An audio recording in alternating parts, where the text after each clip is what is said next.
Buenas tardes desde Münster, Parroquia Católica de Lengua Española en Antoniuskirche, con nuestra música,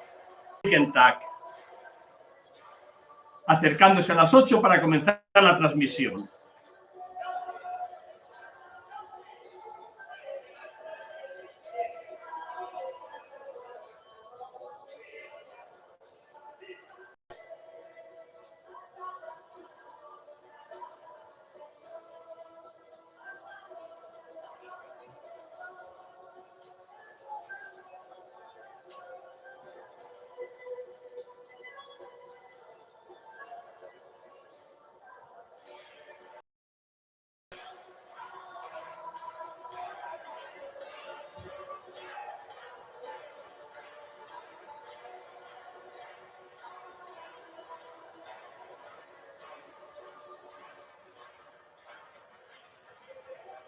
Buenas tardes desde Antoniuskirche, Parroquia Católica de Lengua Española, durante el Katholikentag.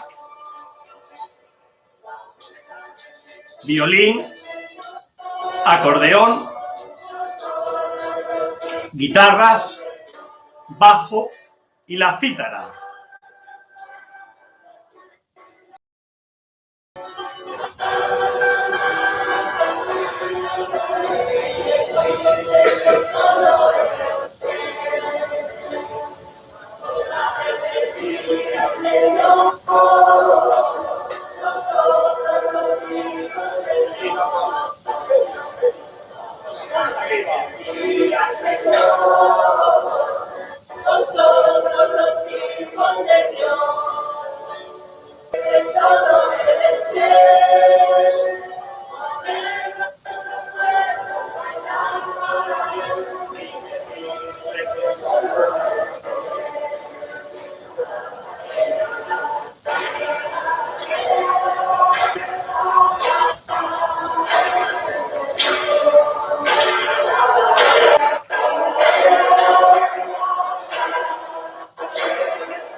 Bien, muy buenas tardes, Parroquia Católica de Lengua Española, transmitiendo una vez más sábados y domingos a las 8 de la tarde, desde septiembre que hemos retomado la transmisión hasta Adviento Navidad, que quizá cambiemos tanto el formato como los horarios. De momento, hasta Adviento tenemos y seguiremos sábados y domingos a las 8 de la tarde con este programa que llamamos Palabra con mayúscula, es la de Dios, desde Münster, Alemania, Parroquia Católica de Lengua Española, en nuestro Antoniuskirche. Y tenemos hasta una carta de ajuste para sintonizar bien.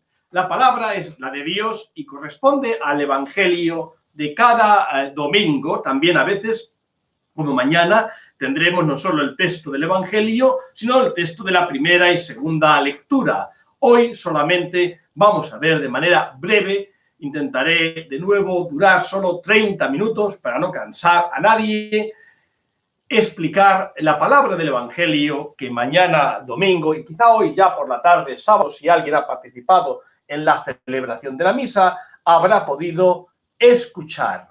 Quien me está viendo por YouTube quizá puede mandar un mensaje y que me diga si lo lee al derecho o quizá aparece el texto al revés. Si así fuera, le pido disculpas y próximamente se arreglará. En cambio, seguro que los que reciben la transmisión por Facebook, seguro que están leyendo el texto bien. Aquí tenemos el título, lectura del Santo Evangelio según San Mateo. Y si alguien quiere comprobarlo en su Biblia, capítulo 22, versículos del 15 al 21. En rojo, qué capítulo leemos y dentro de ese capítulo, qué versículos. Bien, el texto es el siguiente. Es conocido ya. En aquel se retiraron los fariseos y llegaron a un acuerdo para comprometer a Jesús con una pregunta.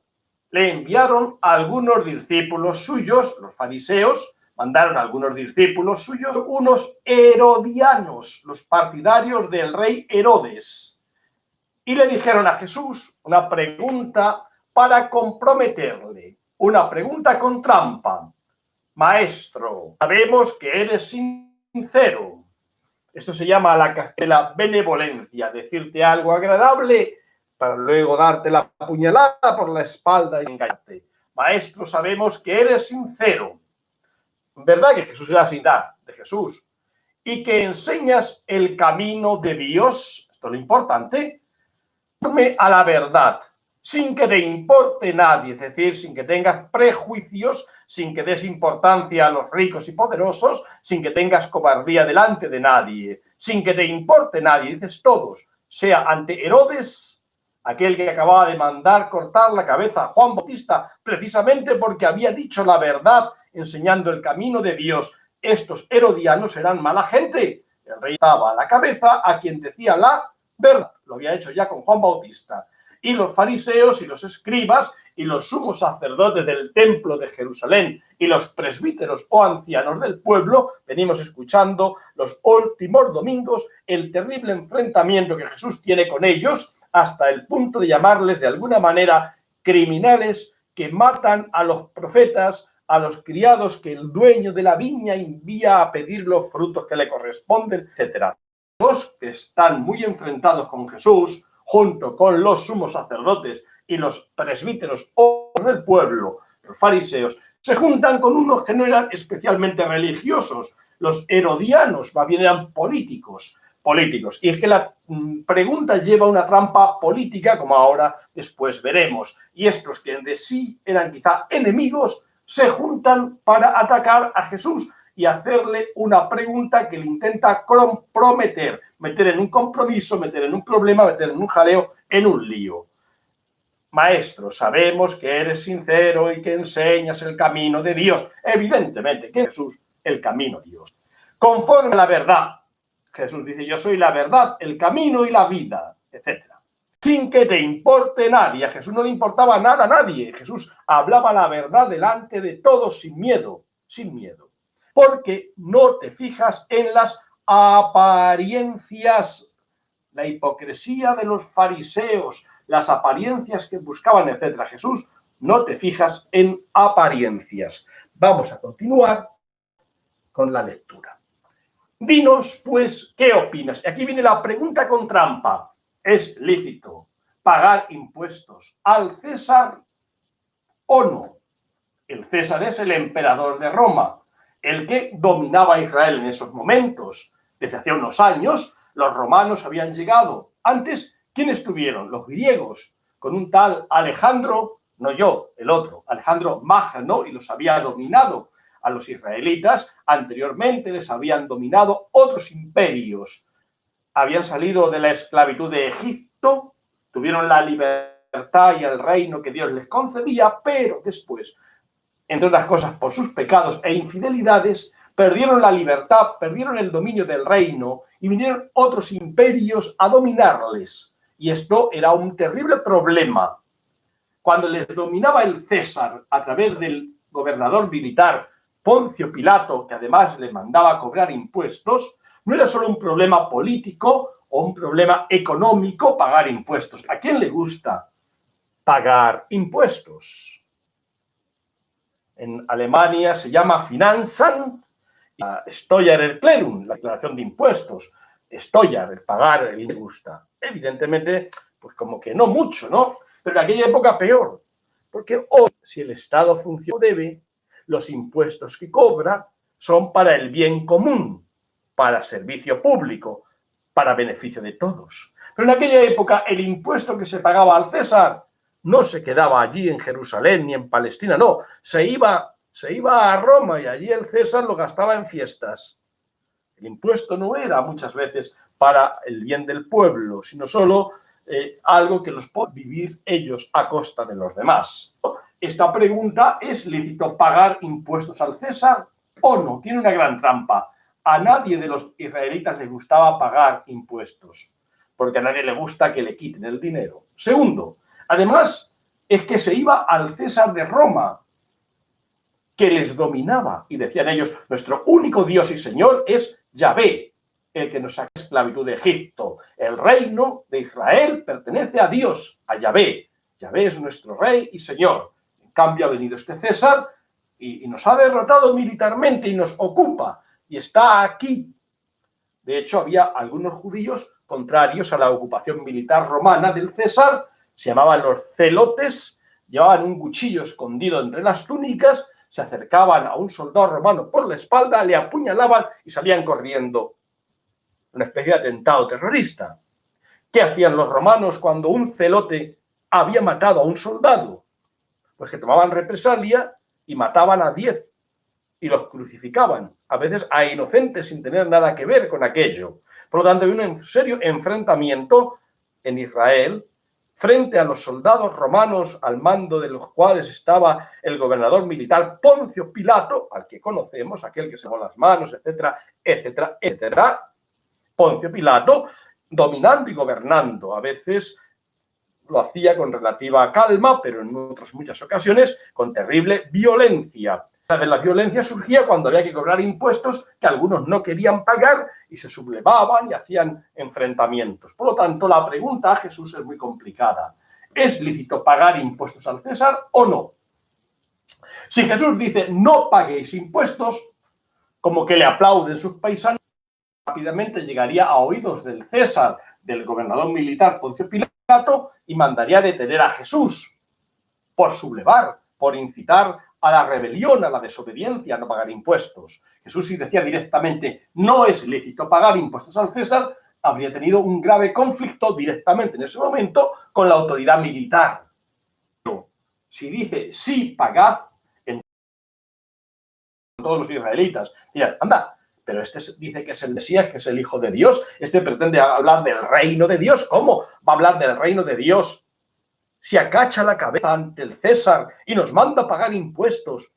Y al único que hay que pagar impuestos, el diezmo en el templo, es al Señor, Dios Todopoderoso, Yahvé, y no a un gobernador de este mundo. Por lo tanto, ni sí ni no. Jesús no podía decir ninguna de las dos frases, ni sí ni no.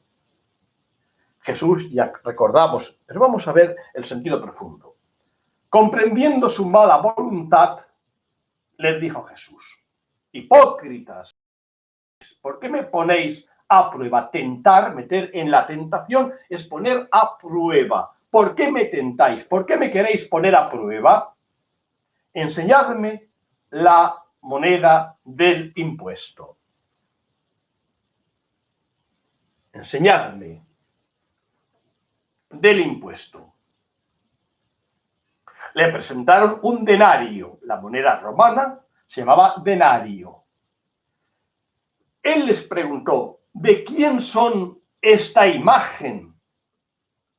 Esta imagen grabada aquí dentro de la moneda, esta figura, esta imagen, este relieve. ¿De quién son esta imagen y esta inscripción? Aquí hay unas palabras, una inscripción. ¿De quién son? Le respondieron, del César. Evidentemente, esta es una moneda que el César había mandado hacer, era la moneda del César. Le respondieron, la moneda es del César, la imagen es del César, la inscripción es del César. Del César. Entonces, pues, dad al César lo que es del César, y a Dios lo que es de Dios. Palabra del Señor, gloria a ti, Señor Jesús. Aquí tenemos a Jesús bastante irritado porque ve la hipocresía de los fariseos y de los herodianos que van a preguntarle, y tomando la moneda les preguntó: ¿de quién son esta efigie y esta inscripción que hay en la moneda? Del César, al César lo que es del César, y, en letras muy grandes aquí, y a Dios lo que es de Dios. Muchas veces ese texto, estas palabras de Jesús, se ha interpretado de una manera simétrica. Por un lado está el César, por otro lado está Dios, y a cada uno lo suyo, y aquí paz y después gloria. No, no, no, no, no, no. Jesús dice, esto es una moneda, esto es dinero, esto es plata, oro, o cobre, o plomo. Depende de lo que estuviera hecho la moneda, de qué metal. Bien, esto es una cosa de este mundo, esto es un vil metal. Iba a decir no. Un hombre llamado Lutero, aquí en Alemania, le llamó el estiércol del diablo. Y probablemente no solo Lutero, sino otros muchos creyentes en Dios y en Jesús, saben que muchas veces el dinero es el estiércol o basura del diablo. Sí. Pues esto que es basura, esto que es estiércol, esto que no es, que es el César, que él lo ha mandado a hacer, que tiene su figura ahí, pues dáselo al César. El César lo manda el dinero, claro, lo manda y no lo da gratis. Llega después de sudor y lágrimas y de mucho trabajo, tenían esas monedas en su bolsillo, los paisanos de Jesús, los judíos o israelitas. Y el César dice, ahora me vais a dar una gran parte de ese dinero que tenéis, que habéis ganado con el sudor de vuestra frente, como impuesto, me lo vais a dar a mí. A través precisamente de aquellos que se llaman los publicanos o cobradores de impuestos. ¿Cuántas veces hemos hablado y hemos explicado que tenían mala fama?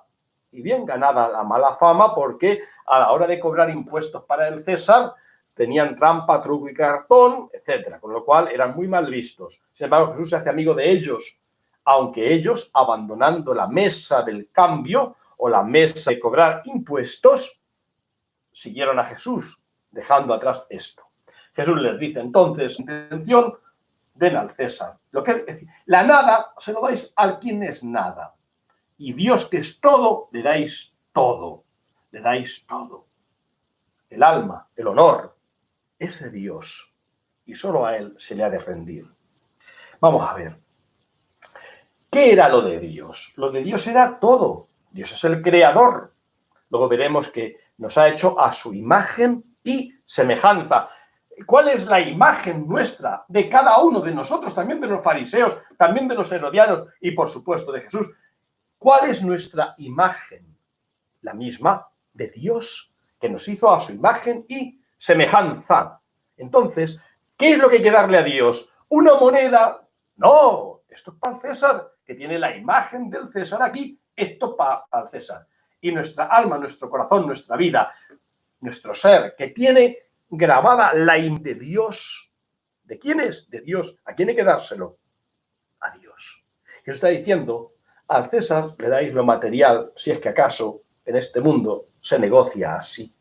Pero vuestro ser solo tenéis que darlo al Señor Dios. Porque Dios no solo es el creador, a imagen y semejanza suya nos hizo a todos, sino que además es el que ha dicho a Abraham, sal de tu familia y sal de tu tierra, ponte en camino, yo haré de ti un gran pueblo, te daré una gran familia, una gran descendencia, serán tus hijos numerosos como las estrellas del cielo e incontables como la arena del desierto, y además ese pueblo grande y numeroso que haré de ti, Abraham, el pueblo de Dios, tendrá una tierra que emana leche y miel.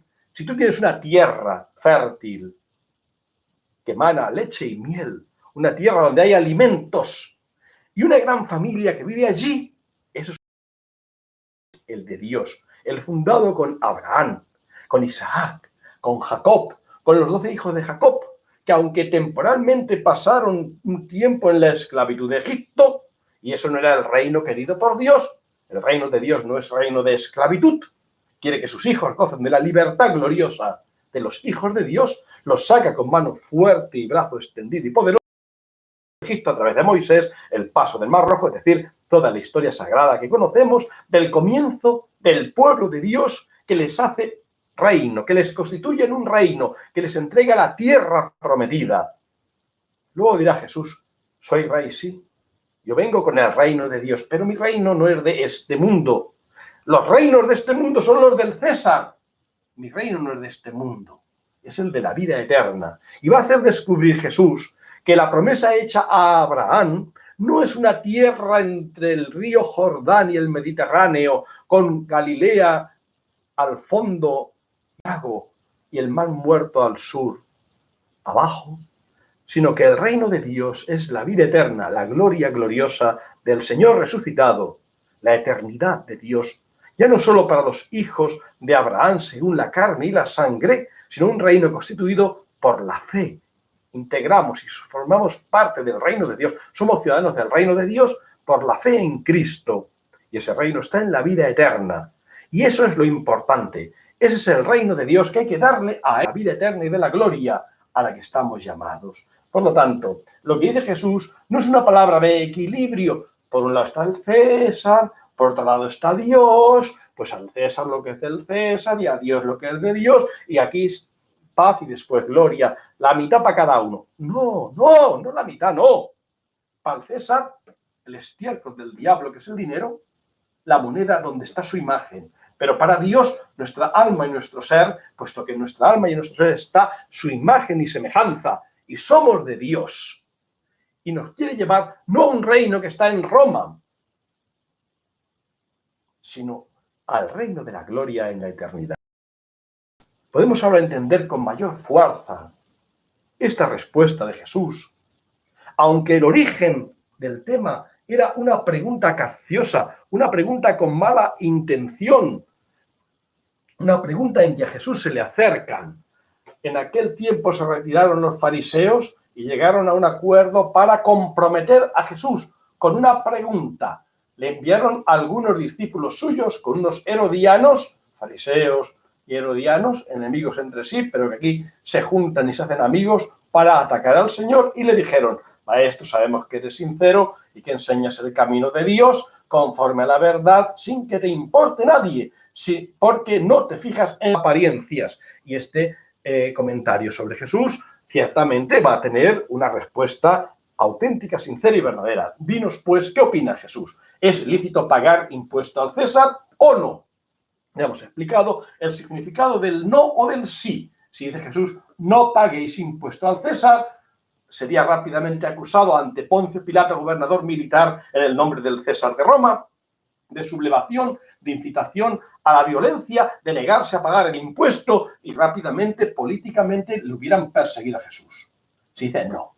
Pero si Jesús dice sí, pagad impuestos, le dirían sus paisanos los judíos a los que él predicaba el reino de Dios. Oh, tú dices que paguemos impuestos al César, tú dices que hablas del reino de Dios. ¿Pero qué reino es ese si nos dices que paguemos impuestos a un rey de este mundo, a un reino de la tierra? E Israel no debe pagar impuestos a nadie más que al Señor.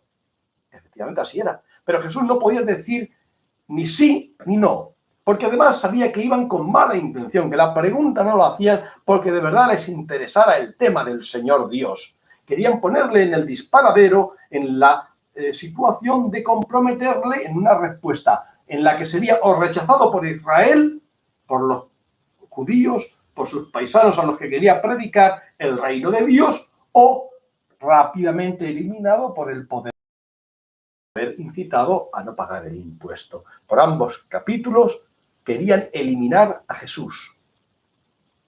Comprendiendo su mala voluntad, les dijo: hipócritas, ¿por qué me tentáis? Enseñadme la moneda del impuesto.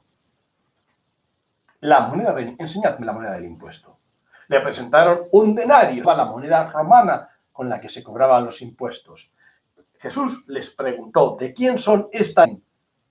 el emperador, cuando mandaba hacer, que me dibujen a mí ahí dentro de la moneda, que me un bajo relieve, así se llama esta pequeña representación artística. ¿De quién son esta imagen y esta inscripción, estas palabras puestas ahí? Le respondieron, del César.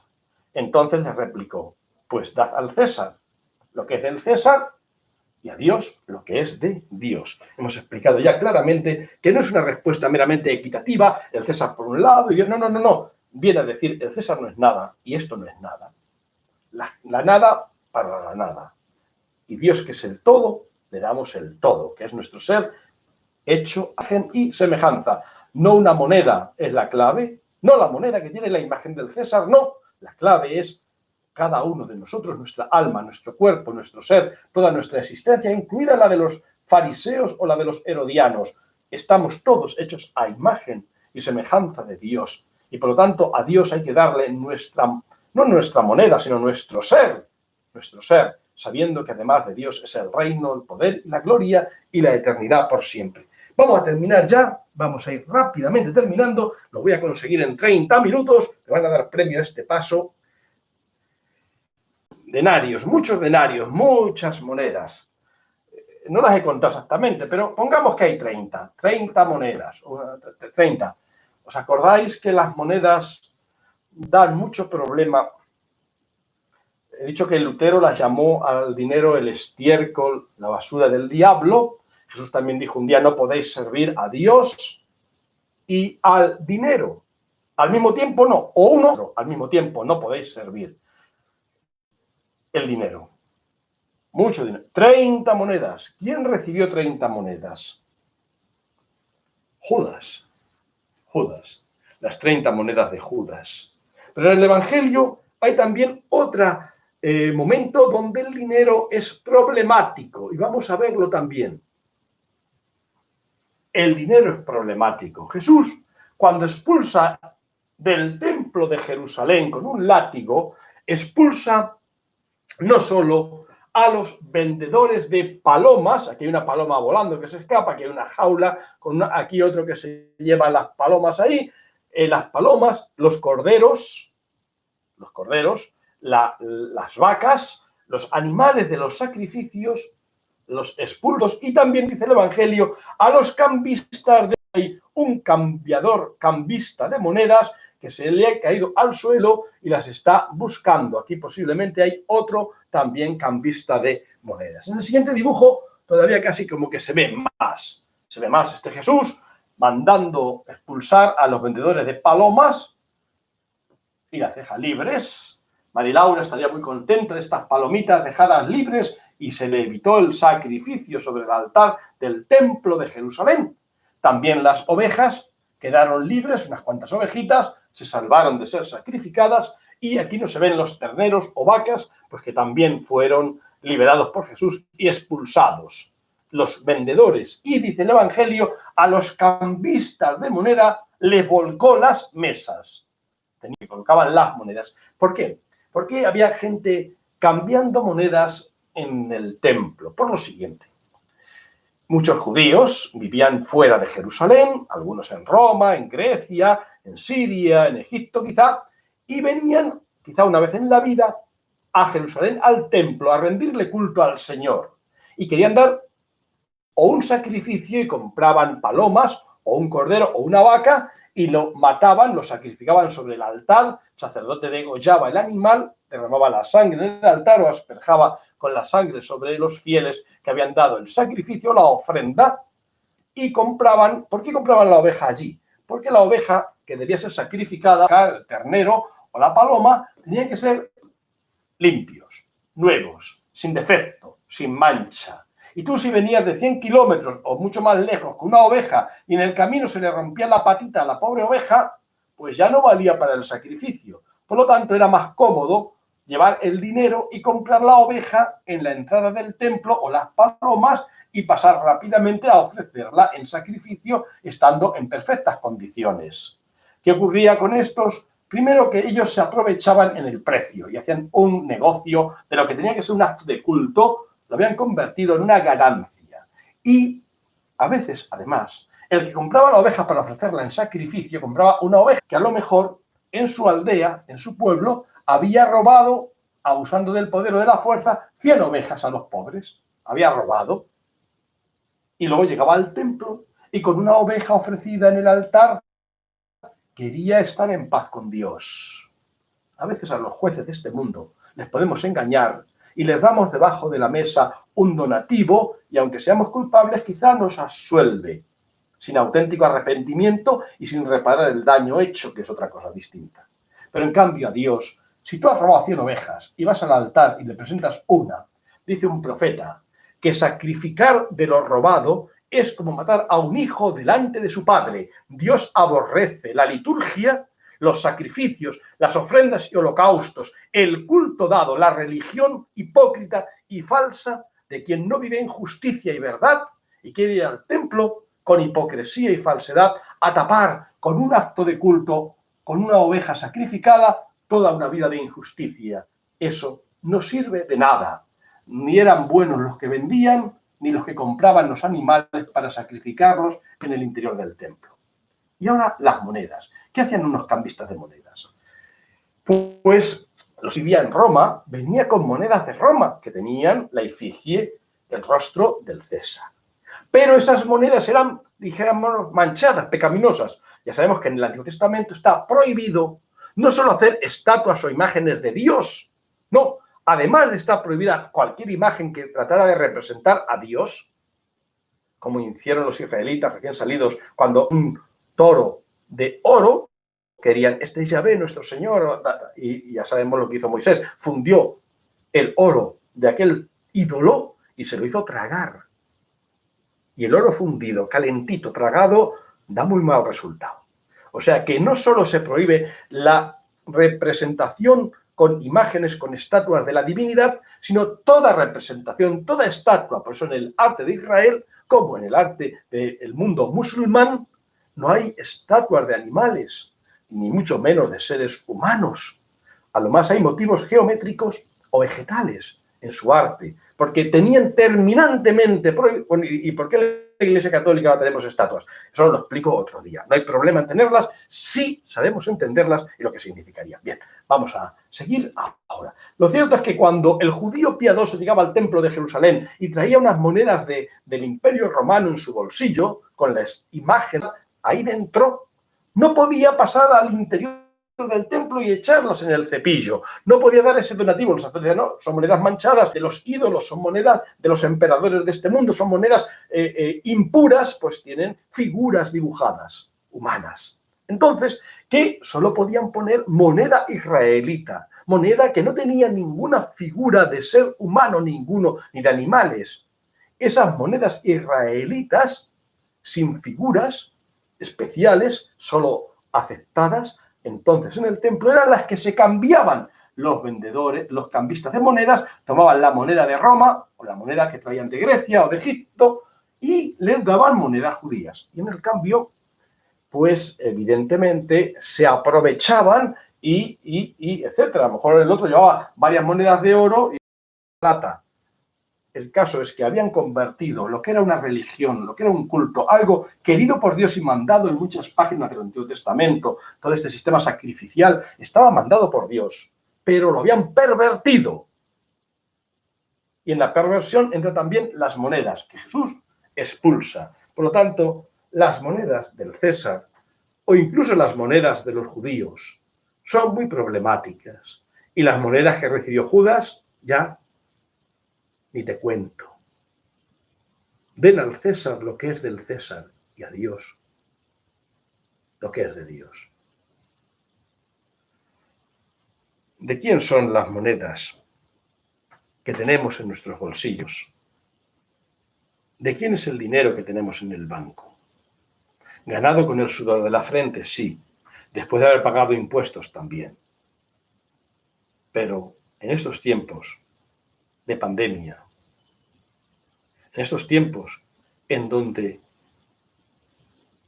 la economía se está hundiendo, pues el estar encerrados en las casas, el estar sin poder trabajar en muchos sitios, está haciendo que el hambre aumente. Hoy leía que ha subido el precio del trigo. Eso significa que muchos no podrán tener pan.